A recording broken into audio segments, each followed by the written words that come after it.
Sylla, chers invités, je vous salue chaleureusement et vous remercie d'avoir bien voulu répondre à notre invitation. Comme vous le savez, j'ai été choisi par la coalition FIPOU, Alternative Citoyenne, comme candidat à l'élection présidentielle du 24 février 2019. Je remercie tous les membres de FIPOU et toutes les personnes extérieures qui ont contribué d'une façon ou d'une autre au déroulement normal d'un processus inédit, innovant, équitable et transparent qui a abouti au choix porté sur ma modeste personne.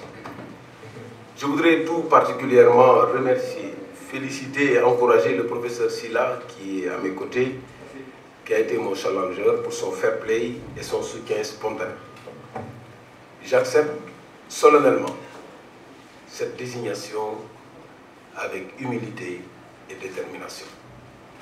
Je mesure cette responsabilité et m'engage à ne ménager aucun effort pour mener à la victoire finale notre grande coalition.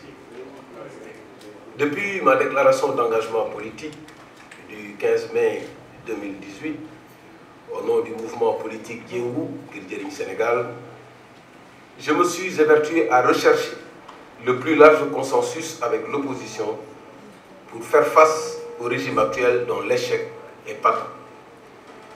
C'est ce qui a motivé mon adhésion à la plateforme FIPOU pour la désignation d'un candidat et la mise en œuvre d'un programme alternatif du gouvernement pour redresser notre cher pays.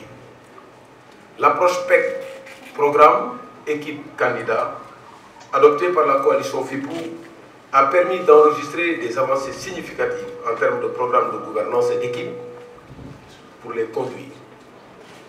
Le chemin est donc maintenant tracé. Ce n'est pas une coalition où on tâtonne, où on dit Nadem, Nadem, après on va voir ce qu'on fait. On sait exactement ce qu'il faut faire dans cette coalition.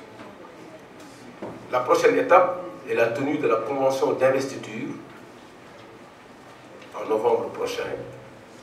Il y aura une déclinaison du programme et la prestation de serment du candidat. L'heure est donc à la mobilisation,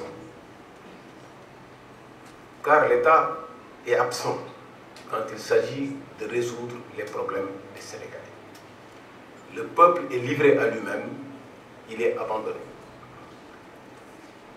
Si nos gouvernants s'étaient consciencieusement, exclusivement et avec réussite mis à la tâche pour chercher à nourrir les Sénégalais, éduquer, soigner, protéger les populations, promouvoir une saine citoyenneté, peut-être que je ne serai jamais engagé en politique. Si j'étais certain que les inondations dans lesquelles j'ai pataugé dans mon enfance à Grand-Yoff ne seraient pas connues par nos petits-enfants, je ne me serais jamais engagé en politique. Enfin, si j'étais sûr que les ressources publiques sont sauvegardées dans l'intérêt de tous et du Sénégal, en tenant compte des générations futures, je serai loin de l'arène politique. En vérité, nos gouvernants ne s'occupent que d'eux-mêmes et de leurs familles. Leurs partisans, et encore les partisans, leurs amis, proches et courtisans.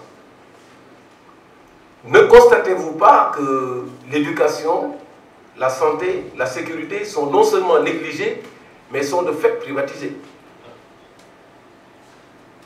N'avez-vous pas observé que la justice, l'administration et la citoyenneté sont dévalorisées et politisées? Les gouvernants n'ont aucune excuse pour justifier cet échec. Les ressources naturelles sont disponibles au Sénégal. Des ressources humaines bien formées, qualifiées, imbues des valeurs qui fondent notre nation et forgées dans une confiance en soi inébranlable sont à disposition. La stabilité et la paix sont au rendez-vous. Il suffit de le vouloir pour transformer radicalement et positivement notre beau pays. Des secteurs essentiels constituent le ventre mou des politiques publiques. Ils feront l'objet de réformes en profondeur. On peut dire, sans aucun risque de nous tromper, qu'un Sénégal prospère, bâti par un capital humain épanoui, est à notre portée.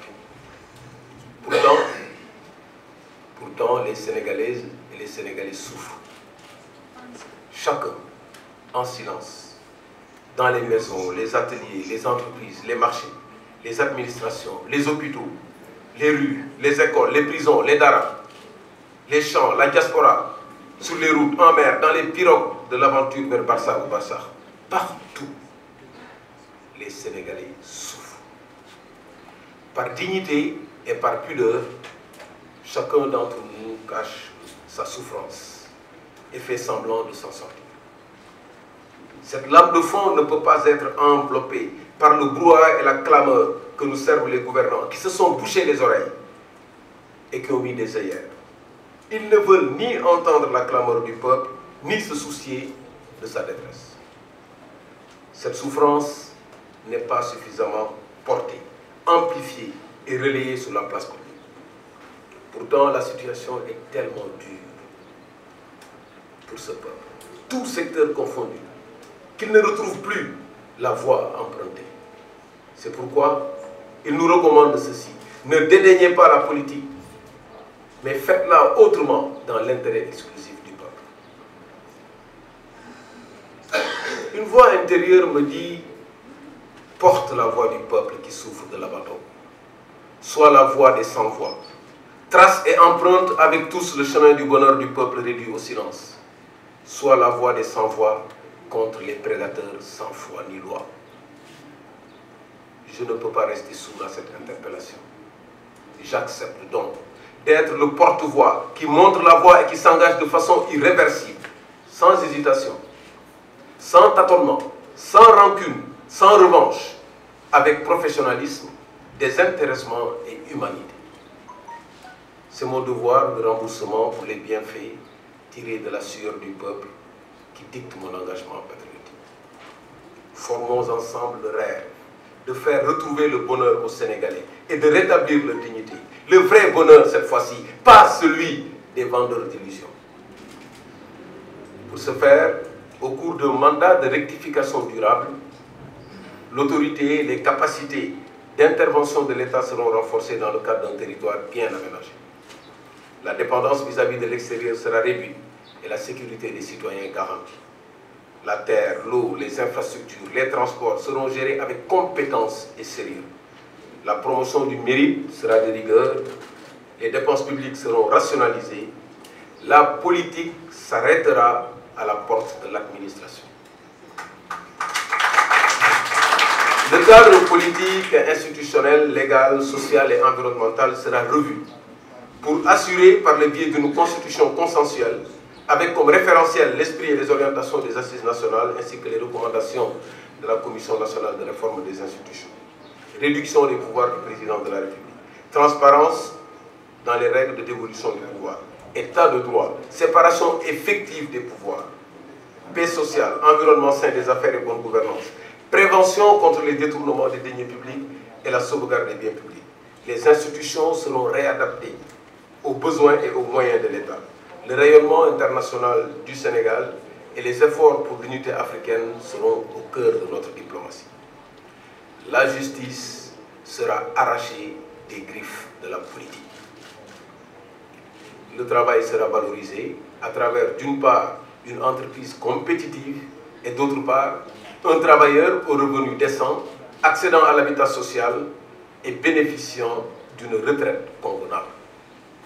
Les femmes et les jeunes seront privilégiés, dans les centres urbains comme en milieu rural, pour une autonomisation durable, un accès à la commande publique, un juste prix pour les récoltes, l'accès à la qualification professionnelle, à la ressource foncière et financière, à l'équipement, au savoir-faire, en emploi décent, l'aménagement d'un environnement sain contre les travers de la société moderne, la constitution de richesses réservées aux générations futures et aux personnes vulnérables, invalides, à mobilité réduite, enfants, malades, etc. Vous le voyez bien, la tâche est immense et sa réussite nécessite l'apport de tous. C'est pour cette raison que la plateforme FIPOU reste ouverte. Les consultations se poursuivent en vue d'attirer et de rassembler tous les partis politiques, mouvements citoyens, organisations de la société civile et groupes socio-professionnels, y compris d'autres candidats déjà déclarés, qui partagent les mêmes objectifs patriotiques de rupture avec le régime prédateur actuel. FIPO Alternative Citoyenne, par ma voix, lance un appel à tous les mouvements et organisations susceptibles de se retrouver dans le cadre d'une coalition élargie pour constituer un front uni comprenant un nombre limité de candidats en mesure de mettre fin au régime du président sortant en 2019. Vive la coalition FIPO Alternative Citoyenne, vive le Sénégal. Merci.